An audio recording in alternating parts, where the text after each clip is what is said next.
বাংলাদেশে আমরা গণতন্ত্রের পথে ফেরত যেতে চাই,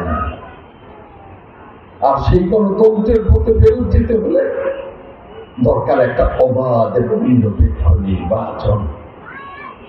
যে নির্বাচনের জন্য আপনারা যেমনি অপেক্ষা করছেন, সারা বাংলাদেশ অপেক্ষা করছে। আর সেই নির্বাচনটা যাতে না হতে পারে, সেই নির্বাচনটাকে ঠেকানোর জন্য আর বিএনপি যাতে ক্ষমতায় গিয়ে সমৃদ্ধ বাংলাদেশ করতে না পারে, সেটাকে ঠেকানোর জন্য দেশি বিদেশি ষড়যন্ত্রকারীরা কাজ করছে। আজকে এখানে জামায়াতের একজন নেতা বক্তব্য রেখেছেন,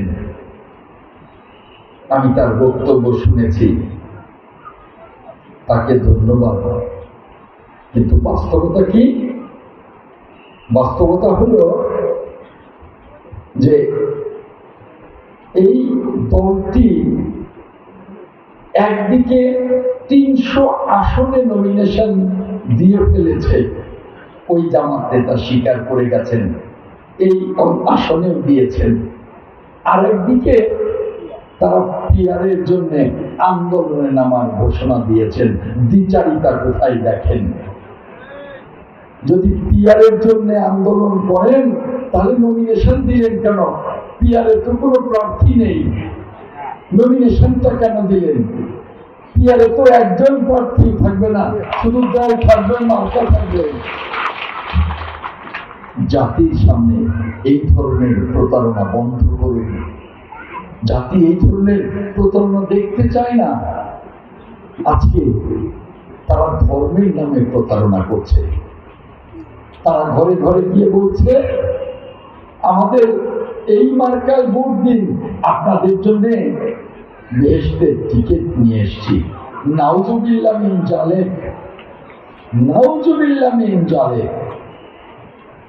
এই আল্লাহ রাব্বুল আলামিন নিজ সিদ্ধান্তে আপন ভালোবাসায় এই বিশ্ব ব্রহ্মাণ্ড সৃষ্টি করেছেন। সকলের আগে, সমস্ত কিছুর আগে 18,000 মাখলুকাত তৈরি, সকলের আগে যে রূপটা তৈরি করেছেন, সেই রূপটা হচ্ছে হযরত মুহাম্মদ মুস্তাফা আহমেদ মুস্তাফা সাল্লাল্লাহু আলাইহি ওয়াসাল্লামের। যদি ওনাকে সর্বশেষ নবী করে পাঠিয়েছেন।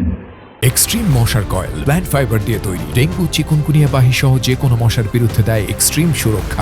আমাদের সেই প্রিয় নবী, যার শাফায়াত ছাড়া কেউ বেহেশতে যেতে পারবেন না, আমাদের সেই প্রিয় নবী কি কখনো বলেছেন আমি আপনাদের জন্য বেহেশতের টিকিট নিয়ে এসেছি?